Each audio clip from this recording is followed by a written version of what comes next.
Hi guys, welcome to my channel Lush Gardener. I hope you guys are fine and are safe. So in today's video I'm going to be talking a little bit in detail about how the hybrids are created and how they are named, because a lot of people had confusion related with why Graptopetalum Purple Delight is called as Graptopetalum even though it is a hybrid, and why not Graptovaria. Now, I believe the confusion has started because in Australia, the Graptopetalum Purple Delight is called as Graptovaria Purple Delight. But it is not Graptovaria. I'll tell you the reason why. For that, we'll have to check the parents of our hybrid. Now, the parents of Graptopetalum Purple Delight, because it's an hybrid, so there are going to be two parents in this.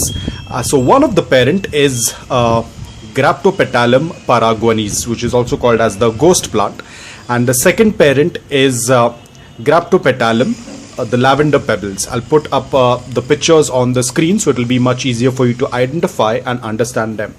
So now what happens is that they take the pollens from one plant and they put it into another plant, and that's how the hybrids are created. To be very simple and in a layman's term, the pollens are taken from one mother plant and it is added to another one. So there is a recipient and there is a donor. So I'm not very sure which one was the donor and which one was the recipient, but this is how it's done.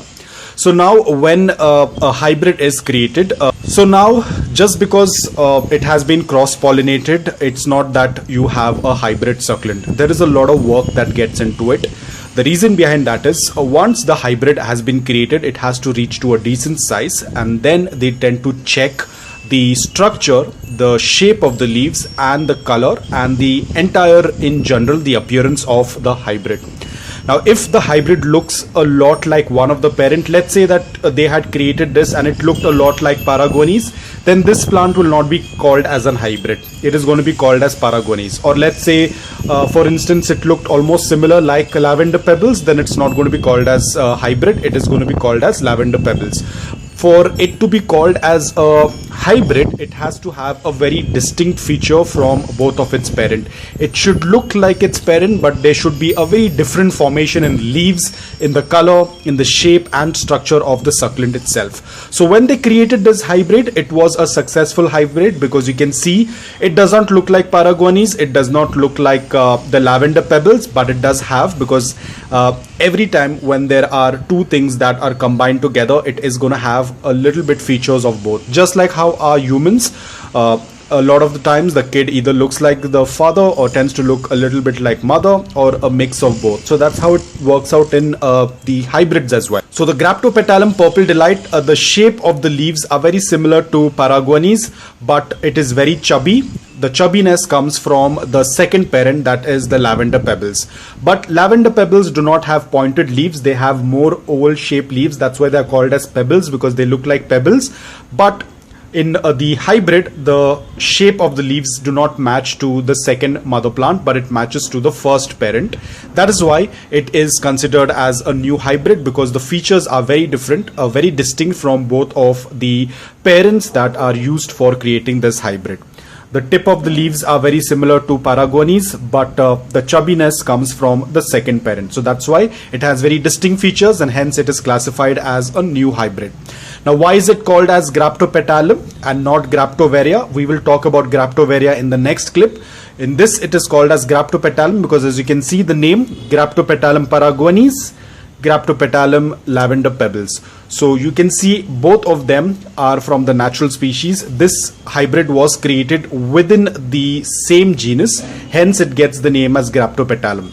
There were no two different genus that was used, because in hybrids there are two types of hybrids. One, the hybrid is created within the genus, and a hybrid is created with two different genus.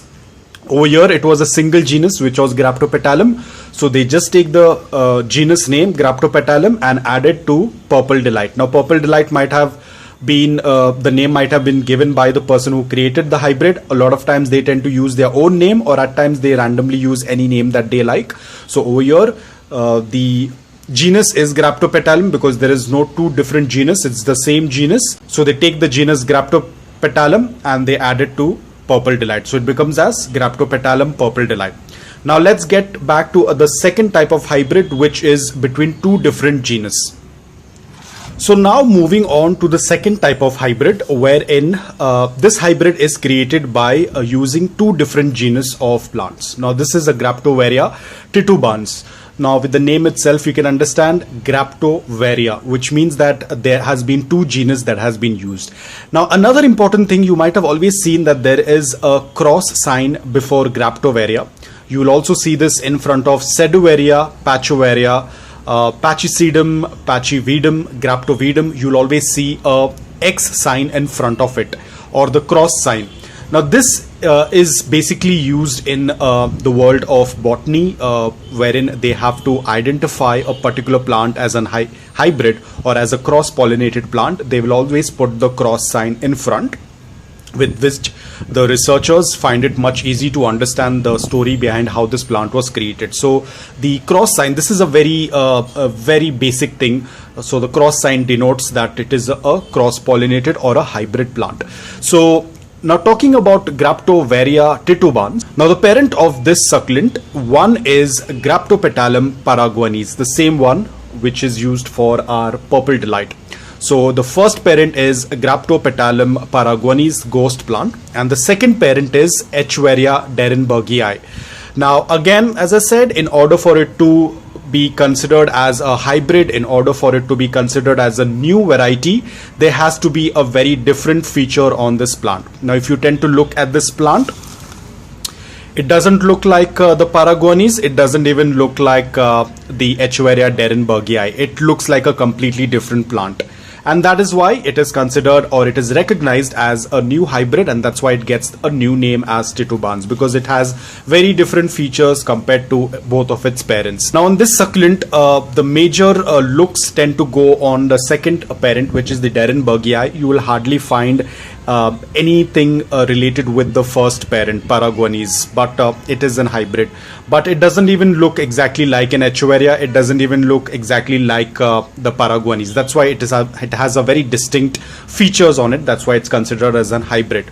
So now how does it get the name as Graptovaria? Now you can see Graptopetalum, whenever they create an hybrid like this, and when it is already considered or registered as a new hybrid, they are going to take, because it's two different genus, Graptopetalum and Echeveria. So what they are going to do is they will take the first half of the first parent, that is Graptopetalum. They will take Grapto, and from the second parent it is called as Echeveria. So they are going to take the later half, which is Varia. So Graptovaria, they are going to match that together. They are going to make it as Graptovaria, and they will put the cross sign before the name, indicating that it is a cross between two different genus. So that's how we get the name as Graptovaria titubans. And again, as I said, hybrids, one is created within the genus and one is created with two different genus. Again guys, it is a very difficult process. It's a very complex process. It's not necessarily that every time, otherwise we could have created so many hybrids, but it's always difficult to create an hybrid, because a lot of times the pollens are not accepted by the other plants. So there has to be a certain type of plant that has to be used. Like a lot of times Echeverias are very good donors or recipients. They tend to accept the pollens from another genus very easily. That's why you'll find a lot of sedums that are cross-pollinated with Echeveria. So you get Seduvaria. Pachyphytum is crossed with the Echeveria, so you get Pachovaria. So in that same way, Echeveria is a very open kind of a donor. It tends to accept and pass on the genus very easily, but there are certain succulents that will not accept it. Like for example, maybe Pachyphytum and sedum might not work out together. Probably, I'm not very sure, but again depends. There's a lot of research that goes into it. You cannot just randomly create an hybrid. There has to be a lot of things that go in. Probably to create this hybrid, they might have gone through with so much of struggle in order to create this hybrid. Probably they might have tried it so many times and it might have not been successful, and then one fine day it might have been successful. So it's not that it's going to happen immediately. There is a lot of trial and error. A lot of times when you tend to do cross pollination, a lot of times they tend to look more on the same parent. Probably they might look exactly like paraguanis, then they cannot be considered as hybrid. Or probably they might look exactly like derenbergii, then they cannot be considered as hybrid, because it has to, outcome or the new plant that comes out should have a very different feature apart from their parents. It should not look exactly like the parent, otherwise that's not considered as a hybrid.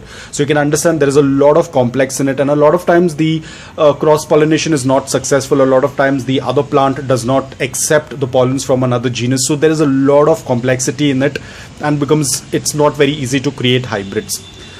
So that's all about it, guys. I hope that this video was helpful to you. It helped you understand how these hybrids are created within the genus and outside the genus as well. So I hope that this video was helpful to you. If it was, please hit the like button. If you're new to my channel, please consider subscribing to it. Until then, take care, stay safe, and keep propagating.